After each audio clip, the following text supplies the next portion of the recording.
پچھلے بار جب میں آیا تھا شاید اسی مقام پر الیکشن کی میٹنگ ہوئی تھی، اس وقت بھی میں نے آپ سے کہا تھا کہ راجد نے ایک ایسے امیدوار کو اپنی پارٹی میں لایا ہے جس کا تعلق وشو ہندو پریشد سے تھا، مگر آپ نے کچھ اور فیصلہ لیا اور آج آپ دیکھتے ہیں کہ اس وقت راجد اور تمام دوسری سیاسی پارٹیاں کہہ رہی تھیں کہ اویسی کو اگر ووٹ ڈالیں گے یا مجلس کو ووٹ ڈالیں گے تو بھاجپ جیت جائے گی۔ بتائیے کیا بی جے پی جیتی یا آپ کا امیدوار جیتا یہاں سے؟ میرے عزیز دوستوں اور بزرگوں، راجد اور اس کے ساتھی پارٹیوں میں اتنی طاقت نہیں ہے کہ وہ بی جے پی کو روک سکے۔ اگر تیجسوی یادو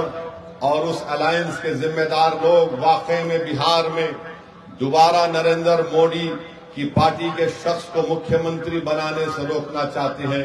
تو میں آج پھر سے کہہ رہا ہوں، آؤ مجلس اتحاد المسلمین سے ہاتھ ملا لو، ہم بہار میں مودی کو روک دیں گے، نتیش کمار کو ہرا دیں گے۔ اگر آپ ہماری اس پیشکش کو کمزوری کی نشانی سمجھتے ہیں تو یہ تمہاری نادانی ہے، یہ تمہارا بچپنا ہے، یہ تمہاری وہ دور اندیشی تم میں نہیں ہے، اور اگر اس کا خمیازہ تم کو بھی بھگتنا پڑے گا اور کہیں ایسا نہ ہو کہ بہار کی جنتا کو پچھلے 5 سال ان تمام لوگوں کے ظلم کو سہنا پڑے۔ مجلس نے دل کھول کر اور پورے اخلاص کے ساتھ لالو پرساد یادو صاحب کو اور تیجسوی یادو کو خط لکھ کر کہا